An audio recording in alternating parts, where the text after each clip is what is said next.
કથાનક વિશ્વયુદ્ધ શૂન્ય ભાગ 5. લેખન અને રજૂઆત ડૉક્ટર મયુર ગોંડલિયા.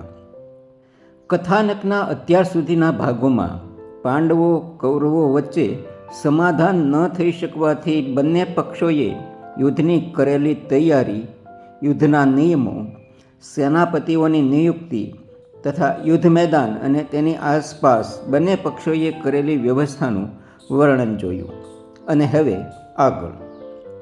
સૂર્યોદય થવાને લગભગ 2 ઘટિકાની એટલે કે 48 મિનિટની વાર હતી ત્યારે અર્જુનના કહેવાથી કૃષ્ણએ તેનો રથ બંને સેનાઓની વચ્ચે લાવીને ઊભો રાખી દીધો હતો. કૌરવ પક્ષ તરફ દૃષ્ટિ કરતાં જ અર્જુનને પિતામહ ભીષ્મ, આચાર્ય દ્રોણ, કૃપાચાર્ય નજરે પડ્યા અને તે કલ્પનાના ઊંડાણમાં વિહરવા લાગ્યો હતો. થોડી વારમાં તીરો ફેંકાશે. મારા જ તીરોથી પિતામહ, ગુરુદેવ, કૃપાચાર્યના દેહો વિંધાશે. તેના લોહી લુહાણ શરીરના ટુકડાઓ વેર વિખેર થઈ યુદ્ધભૂમિમાં જ્યાં ત્યાં પડશે. અને પાર્થ શબ્દ કાને પડતા જ તે કલ્પના સૃષ્ટિમાંથી બહાર આવી ગયો હતો.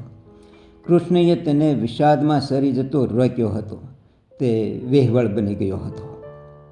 સર્વજ્ઞાની શ્રી કૃષ્ણ જાણતા હતા કે અર્જુન ઢીલો પડશે અને તે એ પણ જાણતા હતા કે અસત્યનું નિકંદન કાઢવા અર્જુન અનિવાર્ય છે. શ્રી કૃષ્ણએ ક્ષિતિજ તરફ જોયું. સૂર્યોદય થવાની એકાદ ઘટિકા જેટલી વાર હતી. તેને ધનુષ્ય બાણ ફેંકીને પોતાના પગમાં પડી યુદ્ધમુક્ત કરવાની વિનંતી કરતા અર્જુનની દ્રષ્ટિ સાથે દ્રષ્ટિ મેળવી. કૃષ્ણને લાગ્યું કે અર્જુનનો વિષાદ યોગ દૂર કરવા 4 ઘટિકા જેટલો સમય જરૂરી છે. પરંતુ હવે તો 1 ઘટિકા જેટલો જ તો સમય રહ્યો હતો સૂર્યોદય થવાને અને યુદ્ધ શરૂ થવાને. સર્વજ્ઞાની શ્રી કૃષ્ણએ અર્જુનના મસ્તક પર હાથ ફેરવ્યું. તેના નેત્રો બિડાઈ ગયા. તે એક સ્વપ્ન સૃષ્ટિમાં ફંગોળાઈ ગયો અને તેને એક નવું અદ્ભુત વિશ્વ દૃશ્યમાન થવા લાગ્યું. એ સ્વપ્ન સૃષ્ટિમાં શ્રી કૃષ્ણએ માનવ જીવનના એક અવતારનું જ્ઞાન ધરાવતા અર્જુન સામે અનેક માનવતારોના દ્રશ્યો રજૂ કરી દીધા. એક જન્મના કૃશકાય અને દુઃખી માનવોને બીજા જન્મમાં નવા કલેવરમાં આનંદ અને સુખમાં મહાલતા જોયા. અર્જુને પોતાના પિતૃઓને કેટલાય નવા અવતારો ધારણ કરતા જોયા અને તેમાં પોતાના ભાઈઓના, તેમના પુત્રોના પણ નવા અવતારો થતા જોયા. દરેક અવતારી માનવોને વર્ષો પછી થાક, દુઃખ અને વ્યગ્રતા અનુભવતા જોયા અને તેઓને નવા અવતારમાં આનંદ અને સુખમાં તાજગી અનુભવતા જોયા. આ બધું જોયા પછી અર્જુનના મનમાં એક સમીકરણ દ્રઢ થઈ ગયું હતું કે યુદ્ધ એટલે મૃત્યુ અને મૃત્યુ એટલે દુઃખમાંથી સુખમાં જવાનો માર્ગ. બસ પછી તો અર્જુનને કાળચક્રમાં માનવ અવતારોની સફર સમજાઈ ગઈ હતી. જન્મ ધરનારને મૃત્યુ સમીપે જવું અનિવાર્ય છે અને એ દુઃખદ ઘટના નથી એવો ખ્યાલ આવતા જ તેનો ચહેરો પુલકિત થવા લાગ્યો હતો. તેના નેત્રો ખુલ્યા તો તે નવપલ્લિત થઈ ચૂક્યો હતો. શ્રી કૃષ્ણએ વિષાદ યોગમાંથી બહાર આવી ચૂકેલા પ્રફુલ્લિત ચહેરાવાળા અર્જુનને હાથ લંબાવી ઊભો કરી છાતી સરસો ચાંપ્યો. 1 ઘટિકામાં એટલે કે લગભગ 24 મિનિટમાં સ્વપ્ન સૃષ્ટિ દ્વારા ગીતાનું 4 ઘટિકાનું અદ્ભુત જ્ઞાન પ્રાપ્ત કરી ચૂકેલ અર્જુનના રથને શ્રી કૃષ્ણએ ઝડપથી પાંડવ સેનામાં લાવી દીધો હતો. હવે અર્જુન વિષાદમુક્ત બની લડવા તૈયાર હતો. સૂર્યોદય થતાની સાથે જ બંને સેનાઓમાંથી શંખ ધ્વનિઓ ઉઠવા લાગ્યા હતા અને સૂર્યદેવની પૂર્ણ દ્રષ્ટિ બંને સેના પર પડતા જ યુદ્ધ આરંભ થયું હતું.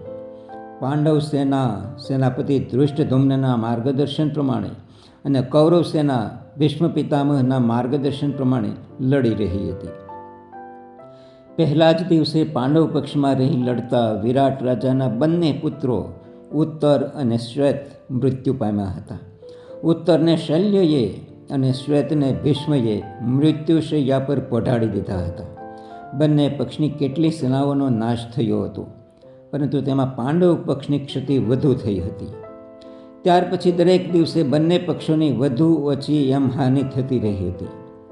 સૂર્યાસ્ત થતાં જ યુદ્ધ થંભી જતું હતું. સૂર્યાસ્ત પછી યુદ્ધમાં મૃત્યુ પામેલા યોદ્ધાઓના અગ્નિ સંસ્કાર કરવામાં આવતા હતા અને ઈજા પામેલા અને ઘવાયેલાઓની વૈદ્યો અને હકીમો દ્વારા સારવાર કરવામાં આવતી હતી. મૃત્યુ પામેલા હાથી ઘોડાઓને દફન કરી દેવામાં આવતા હતા અને ઘવાયેલા જાનવરોને પશુ ચિકિત્સકો દ્વારા સારવાર કરવામાં આવતી હતી. તો બીજી તરફ યોદ્ધાઓ બીજા દિવસના યુદ્ધની વ્યૂહરચના ઘડી કાઢતા હતા. રોજ રાત્રે 1 ઘટિકા માટે અર્જુન પિતામહ ભીષ્મ અને ગુરુ દ્રોણની કુટીરમાં સેવા શુશ્રૂષા કરવા જતો. બીજા દિવસના યુદ્ધમાં કૌરવ પક્ષમાં રહીને લડતા કલિંગના યોદ્ધાઓ માર્યા ગયા હતા. પાંડવ પક્ષના સાત્યકીએ ભીષ્મના રથના સારથીને મારી નાખ્યો હતો, પરંતુ ભીષ્મ તેનો બદલો લઈ શક્યા નહોતા, કેમ કે સૂર્યાસ્ત થઈ ચૂક્યો હતો. પરંતુ ત્રીજા દિવસે ભીષ્મએ તેનો બદલો લીધો હતો. પાંડવ સેનાની અડધી અક્ષૌહિણી સેનાને ભીષ્મએ મારી નાખી હતી. એના પ્રત્યાઘાત રૂપે ચોથા દિવસે ભીમસેને દુર્યોધનના 8 ભાઈઓને મોતને ઘાટ ઉતારી દીધા હતા અને 5મા દિવસે બીજા 9 કૌરવોને મારી નાખ્યા હતા. યુદ્ધના 6ઠા અને 7મા દિવસે મોટા યોદ્ધાઓ તો સલામત રહ્યા હતા, પરંતુ બીજા સૈનિકો મોટી સંખ્યામાં મૃત્યુ પામ્યા હતા. 7મો દિવસ પૂરો થતાં બંને પક્ષની લગભગ 5 અક્ષૌહિણી સેના નાશ પામી ચૂકી હતી. 8મા દિવસે અર્જુનનો પુત્ર ઈરવાન મરાયો હતો, પરંતુ ભીષ્મ કોઈ રીતે મહાત થતા નહોતા. આમ તો કૃષ્ણ સર્વશ્રેષ્ઠ યોદ્ધા હતા અને પાંડવ પક્ષી હતા, પરંતુ તેણે નિશસ્ત્ર રહેવાનો નિશ્ચય કર્યો હતો. તેથી કોઈની પણ સામે યુદ્ધ કરી શકે તેમ નહોતા. આજે યુદ્ધનો 9મો દિવસ હતો. સર્વજ્ઞાની કૃષ્ણ હવે કોઈ પણ રીતે ભીષ્મને યુદ્ધ મેદાનમાંથી નિવૃત્ત કરી દેવા માગતા હતા, કેમ કે ભીષ્મ જ તો સમગ્ર કૌરવ સેવાનું કવચ બનીને રક્ષી રહ્યા હતા. ભીષ્મને વિચલિત કરવા કૃષ્ણ તૂટેલા રથનું પૈડું ઉપાડી ભીષ્મ તરફ ધસી ગયા. તે જોઈ ભીષ્મએ પોતાના શસ્ત્રો મ્યાન કરી કૃષ્ણ સામે સ્મિત કરતા બોલ્યા, વાહ નિશસ્ત્ર માધવ વાહ. ભીષ્મના આ શબ્દો કૃષ્ણએ અને અર્જુને પણ સાંભળ્યા. અત્યાર સુધી ભીષ્મને જ લક્ષ્ય બનાવીને બાણ છોડે જતા અર્જુનને ભીષ્મના આ શબ્દો સંભળાયા ત્યારે જ તો તેને ખબર પડી કે પોતાનો રથ છોડીને કૃષ્ણ ભીષ્મ સામે ધસી ગયા છે. નિશસ્ત્ર રહેવાના નિયમનો ભંગ કરી રહેલા કૃષ્ણને જોતા જ અર્જુને બૂમ પાડી, માધવ નહીં માધવ.